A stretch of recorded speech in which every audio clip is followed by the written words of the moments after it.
नमस्कार दोस्तों, मैं भावनी मिश्रा अपने चैनल में आप सभी का एक बार फिर से स्वागत करती हूँ। कैसे हैं आप लोग? आशा करती हूँ आप सब स्वस्थ और सुरक्षित होंगे।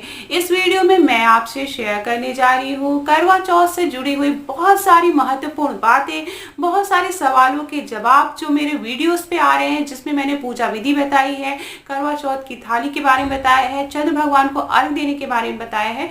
तो उससे बहुत सारे सवाल आए थे, जैसे सरई क्या है, करवे में क्या रखना है, करवे का क्या करना है, चौकी कब सजानी है, पूजा कब करनी है। तो ये सारी बातें मैं इस वीडियो में आपसे शेयर करूंगी। साथ में मैं बताऊंगी करवा चौथ से जुड़ी हुई कुछ सावधानियां जो हमें जरूर रखनी है।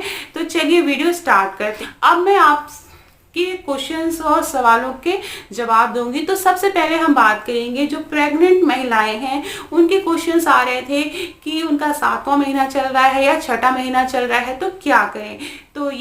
तो मैं उनको बता दूं कि अगर आप प्रेग्नेंट है तो आप निर्जला व्रत न रखें। आप अगर व्रत रहना चाहती हैं तो आप अच्छे से पानी पी के, दवाइयाँ खाकर, फलाहार खाते हुए व्रत करें। खाने पे आप कोई भी कोताही ना बरतें, क्योंकि भगवान भी जानते हैं। तो सबसे पहले आपको अपने बच्चे का ख्याल रखना है, तो अच्छे से फलाहार खा पी कर आप व्रत रखें। शाम को अच्छी तरह से भोजन करें।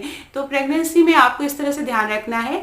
प्रेगनेंसी के बाद बता दूं कि कुछ लोग हैं जिनकी डिलीवरी 1 महीने के अंदर हुई है, तो उन्होंने भी पूछा है कि क्या हम व्रत रख सकते हैं। तो हाँ, आप व्रत जरूर रखिए, लेकिन अपनी दवाइयों, अपने खाने पीने का आप विशेष ध्यान रखिए।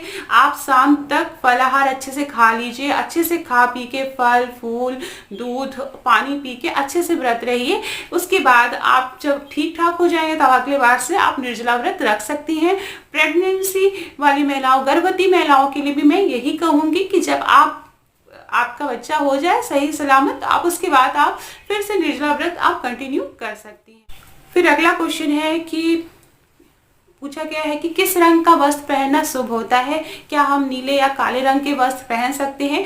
तो कोई भी, मैं आपको बता दूं, कोई भी जब हम पूजा पाठ करते हैं तो चुनरी प्रिंट की साड़ियाँ पहनते हैं, कलरफुल कपड़े पहनते हैं, लाल, गुलाबी, पीले, ये वस्त्र जो है वो पूजा के लिए शुभ माने जाते हैं। और आप देख सकते हैं माता रानी की भी फोटो आपने कहीं भी देखी होगी, तो उसमें वो लाल रंग के ही कपड़े पहने होती हैं। इसीलिए करवा चौथ के दिन अगर आप लाल रंग, गुलाबी रंग, इस टाइप से मिले जुले कलरफुल आप कपड़े पहनते हैं तो ज्यादा शुभ होगा। वैसे भी सुहागन महिलाओं को कलरफुल कपड़े ही पहने चाहिए, खास करके अगर आप तीज त्योहार या व्रत रख रहे हैं तो।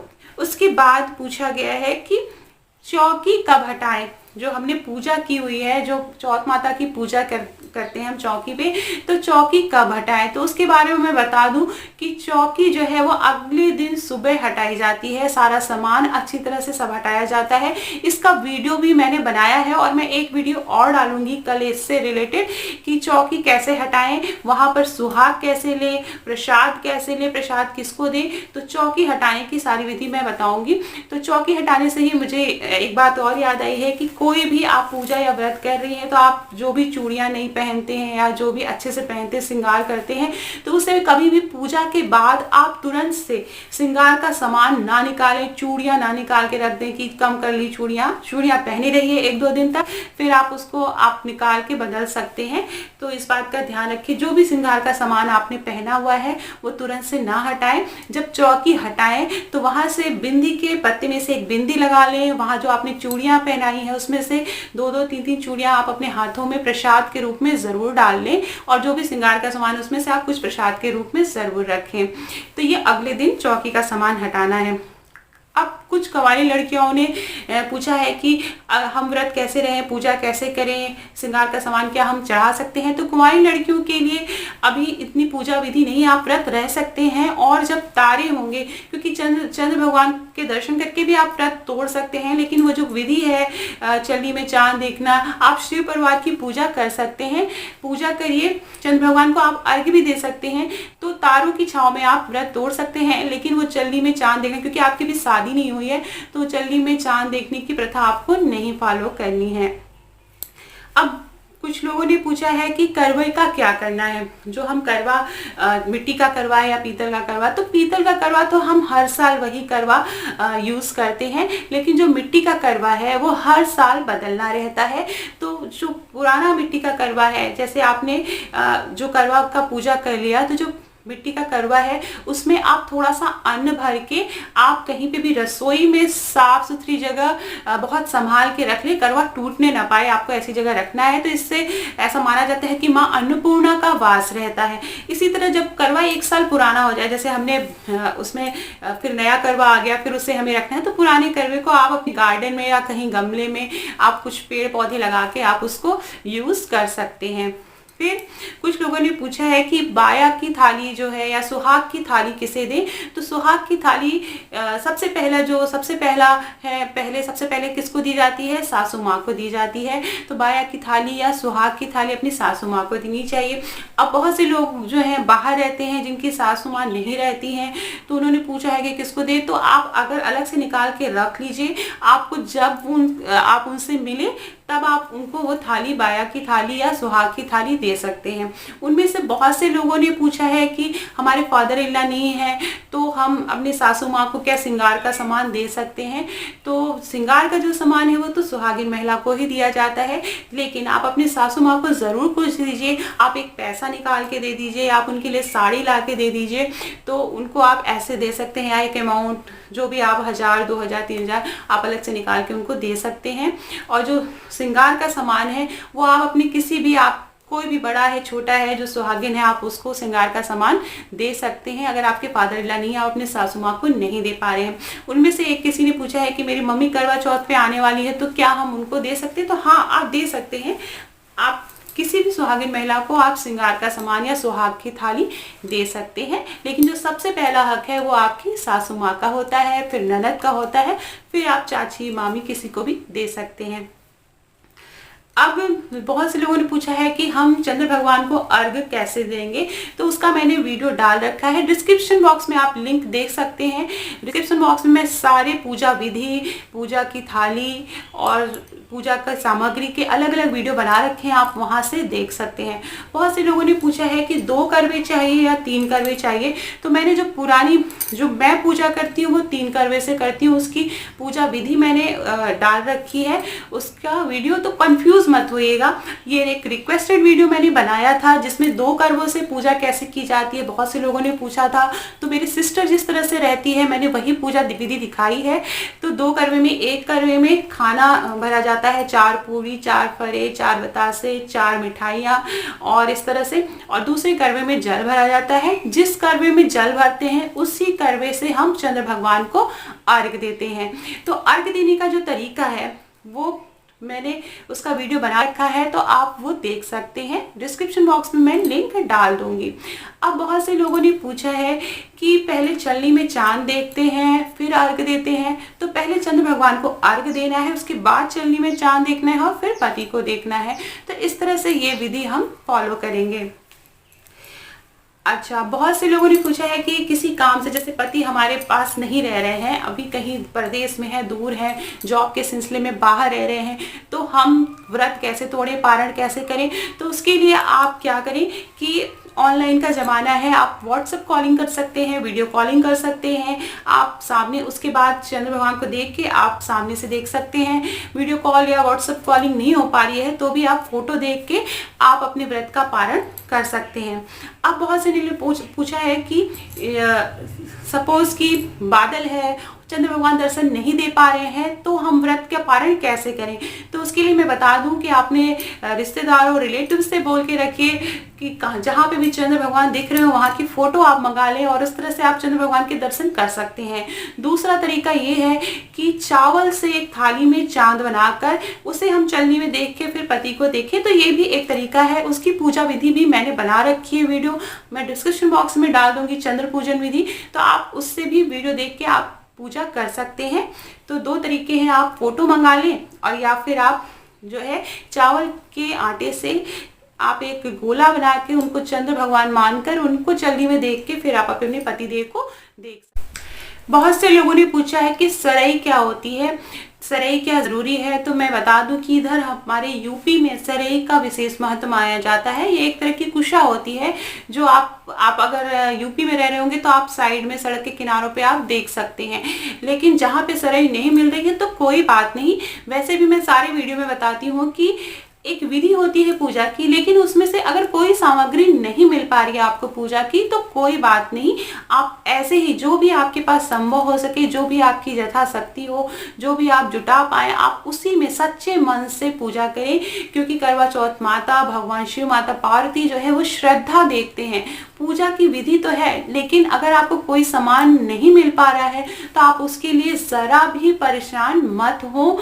आप एकदम सच्चे मन से पूजा कर लीजिए और चंद्र भगवान के दर्शन करिए। अब बहुत से लोगों ने पूछा है कि चावल के लड्डू अगर हम ना बना पाए या फरा ना बना पाए, पूड़ी ना बना पाए, बहुत सारा सामान जो होता है यूपी में बनाया जाता है, कढ़ी, चावल, बड़ा, फरा, बहुत सारी खीर, तो ये सारी चीजें ना बना पाए तो कोई बात नहीं, सच्चे मन से आप कोई भी एक प्रसाद भोग आप बना सकते हैं अपने हाथों से चढ़ाने के लिए, वही काफी है। तो जो भी आप जितनी आपकी शक्ति हो उसके हिसाब से आप व्रत रखिए और पूजा पाठ करिए। तो सरई अगर नहीं मिल पा रही है तो कोई बात नहीं। बहुत से लोगों ने पूछा है कि क्या करवा में सरई क्या सीख होती है, तो नहीं, वो अलग टाइप की एक कुशा होती है और वही लगाई जाती है। अगर वो नहीं मिल पा रही है तो आप बिना लगाए आप आराम से पूजा कर सकते हैं, इसमें कोई भी परेशानी वाली बात नहीं है। अब बहुत से लोगों ने पूछा है कि प्रसाद कब खाएं, कौन कौन खाए। तो जो करवे में प्रसाद रखा है, जो आपने पूरी रखी है, वो अगले दिन सुबह आपको खाना है और उसके बाद आपको अपने पति को खिलाना है।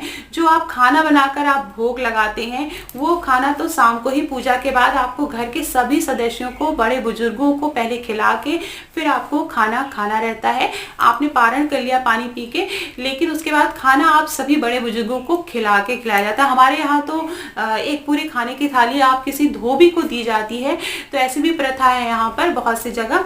तो खाना आप बड़े बुजुर्गों को जरूर खिलाएं। और एक चीज मैं हमेशा अपनी वीडियो में बताती हूँ कि पूजा के बाद अपने बड़ों का आशीर्वाद जरूर लें, क्योंकि जो सच्चे मन से जो आशीर्वाद लगता है ना वो बहुत ही फलदायी होता है। तो घर में जो भी बड़े बुजुर्ग हैं आप उनका आशीर्वाद लें। आपके आस पड़ोस में अगर कोई बड़े बुजुर्ग आपको दिखते हैं तो आप उनका आशीर्वाद लेने जरूर जाएं। घर में कोई नहीं है तो आप फोन करके, वीडियो कॉल करके आपके जो भी बड़े हैं घर पे उनका आशीर्वाद जरूर लीजिए। किसी भी तीज त्योहार व्रत में आशीर्वाद का अपना एक महत्व है। अब मैं कुछ लोगों ने पूछा है कि पीरियड्स के बारे में बहुत सारे क्वेश्चंस आ रहे थे कि पीरियड्स आ जाए तो व्रत रहें कि ना रहें, या पीरियड्स में हम पूजा कैसे करें, या पीरियड्स के कितने दिन बाद हम पूजा कर सकते हैं। तो मैं बता दूं 5वें दिन आप अच्छे से बाल और धो के आप पूजा कर सकते हैं, उसके पहले आप पूजा नहीं करें। अगर आपका 2-3 दिन ही हुआ है तो आप जो है व्रत तो रख सकते हैं, व्रत के लिए कोई मनाही नहीं है। व्रत आप निर्जला भी रख सकते हैं। बस ये है कि जो पूजा है वो आप अपने हस्बैंड से करा लें, आप विधि बताते जाएं, वो पूजा कर सकते हैं। अगर नहीं कर पा रहे हैं तो भी कोई बात नहीं, आप चंद्र भगवान को हाथ जोड़ के अपने व्रत का पारण कर सकते हैं। अगर आपके हस्बैंड आपका साथ देते हैं, अगर वो पूजा करवा पाते हैं तो आप उनसे पूजा करवा लें विधि विधान से। तो ये तरीका है। पीरियड्स आ जाए 5वें दिन आप अच्छी तरह से बाल धो के, अगर आपको लगता है आप स्वच्छ हैं तो तुरंत बाल धोने के बाद आप अपनी पूजा कर सकते हैं। तो पीरियड्स में ये आप कर सकते हैं इस तरह से पूजा।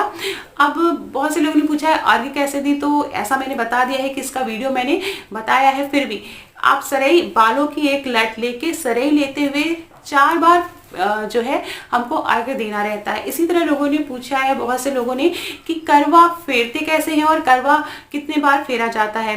तो अलग अलग जगहों पर अलग अलग प्रथाएं हैं, तो आप अपने बड़े बुजुर्गों से एक बार जरूर पूछ लें कि कितने बार फेरना है। मैं तो सिर्फ एक बार करवा फेरती हूँ, दाहिने से बाएं और बाएं से दाहिने तरफ करवा फेर देती हूँ। बहुत सी जगह 4 बार करवा फेरा जाता है और बहुत सी जगह 7 बार करवा फेरा जाता है। तो आप अपने बड़े बुजुर्गों से पूछ लें कि कितने बार करवा वहाँ पे फेरा जाता है, तो उसके हिसाब से आप करवा फेर सकते हैं।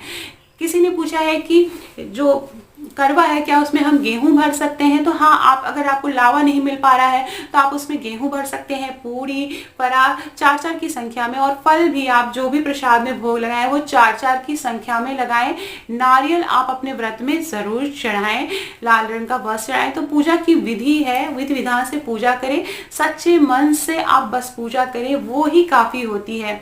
तो ये थे कुछ सवालों के जवाब। हो सकता है कुछ सवालों के जवाब मैं इस वीडियो में आपको न दे पाऊँ, तो आप ज़रूर पूछिएगा। जब भी आप मेरे कमेंट बॉक्स में क्वेश्चन पूछेंगे मैं तुरंत आंसर देने की आपको कोशिश करूँगी, क्योंकि मैं इम्पोर्टेंस जानती हूँ। जब मैं पहले बार मैं व्रत रह रही थी तो मुझे भी बहुत प्रॉब्लम हो रही थी, क्योंकि जो पहला व्रत था वो मैंने गाँव जाकर किया था। उसके बाद नेक्स्ट जब व्रत आया तो उतना याद नहीं रहता कि मैंने पहले किस विधि से पूजा की थी। तो इसीलिए मैंने जो बहुत पहले 3 साल पहले एक वीडियो बनाया था, इसीलिए कि हम उस वीडियो को फॉलो कर सकें, उसी तरह से हर बार पूजा करें। क्योंकि हमेशा याद रखिए कि जो पूजा आप जिस तरह से आप पहली बार करते हैं आपको उसी तरह हर बार पूजा करनी रहती है। और मैं आपको एक चीज़ और वीडियो के एंड बता दूं कि मैंने 3 साल पहले एक वीडियो बनाया था जिसमें मैंने 3 करवों का यूज़ किया है। तो अगर आप उस तरह से पूजा कर रहे हैं तो आप उसी वीडियो को फॉलो करिए, उसी तरह से पूजा करिए, कोई कंफ्यूजन मत लाइए।